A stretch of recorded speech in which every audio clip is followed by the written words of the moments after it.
Quelle est la durée de vie de tes chaussures de running ou de trail et comment la déterminer? Cette question, tu te l'es forcément posée quand tu viens courir à pied. C'est Jean-Marc de l'Académie Running et Trail et c'est de ce sujet que nous allons parler maintenant. Mais avant ça, si tu es intéressé pour progresser en course à pied, je te propose un guide à télécharger, 7 erreurs à éviter et qui peuvent te blesser. Aussi, tu pourras, et je te mets le lien en dessous, et aussi tu pourras rejoindre notre canal officiel de l'académie où je partage mes entraînements, où je partage aussi les études de cas par rapport aux questions que je reçois. Je partage aussi mes tests de matériel et toute l'actualité autour de la course à pied et des entraînements surtout et de la nutrition également. Donc, on en revient à cette question. Quelle durée de vie de chaussures pour une chaussure de running ou pour une chaussure de trail? Sache d'abord qu'une chaussure perd déjà de son amorti après 80 km de sortie. C'est un peu comme les voitures neuves. Dès qu'elles sortent dehors, dès qu'elles ont fait quelques kilomètres, la décote s'applique parce qu'elles sont plus, elles ont déjà commencé à rouler. Donc là, c'est pareil. Ensuite, il faut savoir que ta chaussure peut perdre 30% de ses capacités d'amorti au bout de 160 à 200 km, 40% au bout de 500 km et ça peut aller jusqu'à 70% au bout de 800 km. Cette estimation de la durée de vie d'une chaussure a été faite par les grandes marques comme ASICS, Nike, Adidas, On Running, Brooks, New Balance et j'en passe. Ainsi, ils estiment que ta chaussure peut s'user définitivement aux alentours de 1000 à 1200 km parcours. Donc, si tu as une chaussure qui se rapproche déjà des 700-800 km, tu peux la changer. Pour la durée de vie d'une chaussure de running, il y a plusieurs facteurs qui peuvent influencer ou augmenter tout simplement aussi le temps d'usage de tes chaussures de course. Tout d'abord, la catégorie et la gamme de la chaussure. Qu'est-ce que j'entends par là? Une chaussure de compétition n'aura pas la même durée de nuit qu'une chaussure d'entraînement.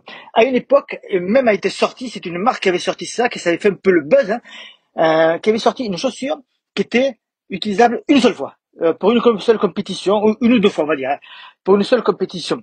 Ça avait fait le buzz et alors je sais plus quelle chaussure c'était, ni quelle marque, mais je me souviens de ça. Pourquoi ces chaussures de compétition se détériorent plus vite? Parce qu'elles sont plus légères et plus dynamiques aussi. Donc, on estime que pour les chaussures de compétition, le kilométrage que j'ai donné tout à l'heure n'est pas le même et que elle ne peut aller au-delà de 300 ou 400 km. C'est vraiment un chaussure de compétition réservé pour les séances de vitesse pure et des séries de compétition. Des séances de compétition, pardon. Ces chaussures sont vraiment conçues spécifiquement pour te faire gagner un dynamisme quelques secondes ou peut-être plus sur le chrono le jour J. Par contre, les chaussures d'entraînement peuvent, ou les chaussures qu'on dit polyvalentes, peuvent aller jusqu'à 800 km, voire peut-être un peu plus. Donc, les paramètres maintenant aussi qui peuvent rentrer en compte, il y en a d'autres. Et ce qu'il faut retenir, c'est que il y a aussi le terrain qui rentre en jeu. C'est ton terrain de jeu. Il est évident qu'une chaussure de running sur chemin souple peut t'accompagner plus longtemps qu'une chaussure de trail qui soit sur des terrains en forêt ou qui ira courir dans la caillasse, comme par exemple ça peut être dans les calanques ou pas dans les calanques, mais oui, dans le calanque, c'est ça, ou sur les chemins montagneux et pentus. Le mèche, les coutures, la semelle peuvent se dégrader plus vite, surtout si tu participes à des courses justement de type ultra trail où c'est que tu auras beaucoup d'ascension et de descente. Les montées, surtout les descentes, vont user plus rapidement tes chaussures. Tu dois aussi également tenir compte de la fréquence d'usage de tes chaussures. Pour qu'elles puissent conserver plus longtemps la propriété, tes chaussures doivent pouvoir se reposer entre deux entraînements. Il est donc conseillé de ne pas utiliser tes chaussures de running ou de trail à d'autres fins que tes courses, par exemple, c'est-à-dire marcher avec pendant la journée, du lendemain ou du jour. Il te faut vraiment une paire de chaussures dédiées à la course et à l'entraînement. Et on dit souvent aussi, ça fait consensus, les experts le répètent, qu'une chaussure a besoin de se reposer au moins 24 heures pour retrouver ensuite tout son amorti et ses différentes qualités. Donc, si tu enchaînes plusieurs entraînements dans la semaine, ou que tu enchaînes plusieurs jours d'entraînement, que tu cours 4, 5, 6 fois par semaine ou plus, forcément, il y a des jours où c'est que tu n'auras pas de jour de repos. Donc, tu vas enchaîner les séances semaine, ou plutôt jour après jour. Et dans ce cas-là, il va te falloir prévoir plusieurs paires de chaussures, au moins deux, pour tourner et te garantir cette amorti, ce retour à l'amorti nécessaire pour la séance suivante. La foulée, ensuite, ça peut être aussi un facteur d'aggravation ou de diminution de la durée de ta chaussure. Les aspects liés à la foulée du coureur peuvent donc également réduire ou augmenter la durée de vie des chaussures. Une foulée dynamique et légère va réduire les charges portées par l'amorti de la chaussure.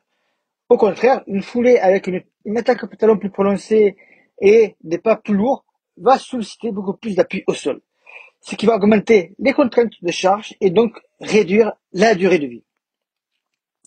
Aussi, ce qu'il faut retenir, c'est que le fait que plus l'amorti de la chaussure est très sollicité à chaque foulée, plus vite il va s'abîmer. Sachant également que lors de la phase d'appui, une forte pronation peut affaisser latéralement ces chaussures, ce qui va les rendre dans ce cas-là de plus en plus instables et réduire leur durée de vie.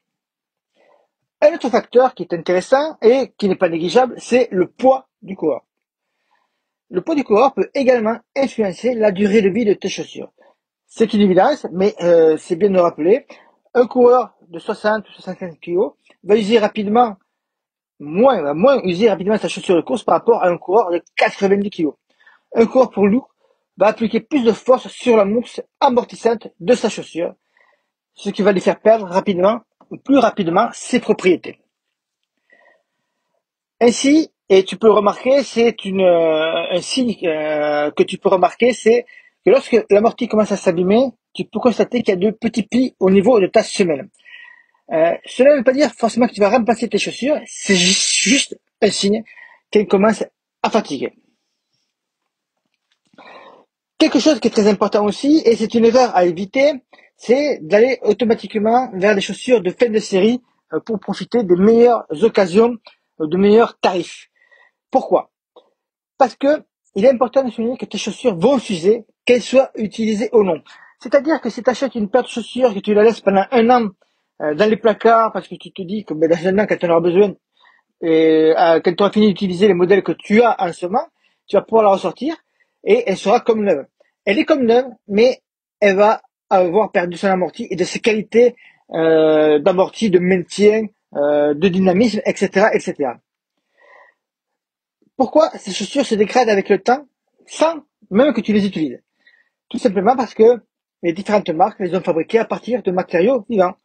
Le coton, du plastique.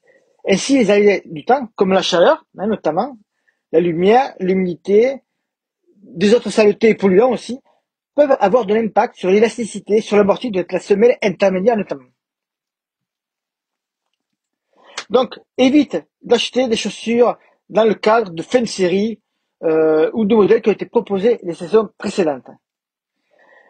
Les signes qui doivent t'alerter pour changer de chaussures. Je t'en ai parlé un petit peu, les fameux plis sur la semelle, mais tu as d'autres exemples. Les chaussures qui s'affaissent. Certains coureurs peuvent user la semelle de la chaussure de façon uniforme, tandis que d'autres peuvent user plus rapidement un côté par rapport à l'autre. Ainsi, tu dois regarder et observer régulièrement s'il n'y a pas un déséquilibre de tes chaussures lorsqu'elles sont posées sur le sol. Tu peux le regarder dans un miroir ou le faire observer par quelqu'un derrière toi quand tu les portes. Si ta chaussure penche légèrement d'un côté, que ce soit à droite ou à gauche, c'est déjà un signe visuel qu'il ne te reste plus assez de temps pour les user et donc il va falloir penser à les changer. Plus tu cours avec une chaussure qui s'affaisse, plus tu augmentes les risques de blessure. Les chaussures qui s'affaissent ne pourront pas te garantir la sécurité nécessaire pour tes articulations et tes tendons. Et elles ne vont pas te préserver justement des impacts au sol que tu vas faire avec ta foule. Un autre signe intéressant, c'est l'usure de la gomme dure sur le dessus de la semelle extérieure. C'est en général le premier réflexe qu'on a quand on est coureur et que l'on regarde. C'est facile à observer sur les chaussures de trail, notamment parce qu'il y a beaucoup de crampons, et également sur les chaussures running, on voit quand même s'il y a beaucoup moins de crampons, que ça part. Si tu veux que ta chaussure te procure donc une bonne accroche pour les chaussures de trail, il ne faut pas attendre que la gomme s'efface totalement avant de remplacer la chaussure. Il n'est pas rare d'ailleurs de voir des coureurs avec des gommes de semelle extérieures plus ou moins effacées ou totalement effacées. Même si ça peut t'accompagner pour quelques kilomètres, tu as quand même perdu de la qualité d'amorti, la qualité aussi d'accroche et bien sûr, et de la qualité de dynamisme. Si ta chaussure présente, en plus de ce signe-là, d'autres signes d'affaissement, comme le signe d'affaissement de la chaussure, il faut alors les changer immédiatement. Après, tu peux te fier aussi aux sensations de tes pieds. Par exemple, tu peux te dire que par rapport voir le degré de différence de confort que tu as avec ta chaussure. Si au bout de 200 ou 300 km, tu vois que par rapport au départ que tu avais les sensations, tes chaussures tapent plus régulièrement, que tu sens plus les impacts au sol, que tu as moins d'amorti, ou bien que quand tu fais du trail, tu te sens moins en sécurité parce que tu as ta chaussure qui part plus à gauche ou plus à droite. Là, c'est le moment vraiment de changer de chaussure avant d'avoir ta blessure. Donc, c'est vraiment d'écouter ton corps aussi. Également, si tu ressens des douleurs que tu n'avais pas avant, une douleur à des tendons, à des articulations, c'est peut-être un signal d'alerte. Déjà pour ton corps, c'est sûr, c'est un signal d'alerte, mais c'est peut-être aussi un signe que tu cours avec des chaussures qui sont trop usées pour ce que tu en fais actuellement. Donc, investir dans une nouvelle paire, c'est à la fois garantir ta sécurité et optimiser tes chances d'optimiser, je dirais, ta performance sur le compteur, sur les chronos également et sur tes performances. Donc voilà ce que j'avais à te dire autour des chaussures de running et de trail pour définir un peu mieux la durée de vie de tes chaussures. Si tu as des questions autour de ça, tu peux les poser dans les commentaires. Je t'ai mis aussi un troisième lien qui va t'intéresser si tu veux vraiment tout savoir sur les chaussures de running. Je te propose de télécharger notre guide sur les chaussures de running et de trail. Pour ça, je t'ai mis un lien en dessous. Tu t'inscris et tu reçois le guide dans les secondes qui suivent. Je te souhaite une bonne journée. Je te dis à bientôt. Bon run et bye bye.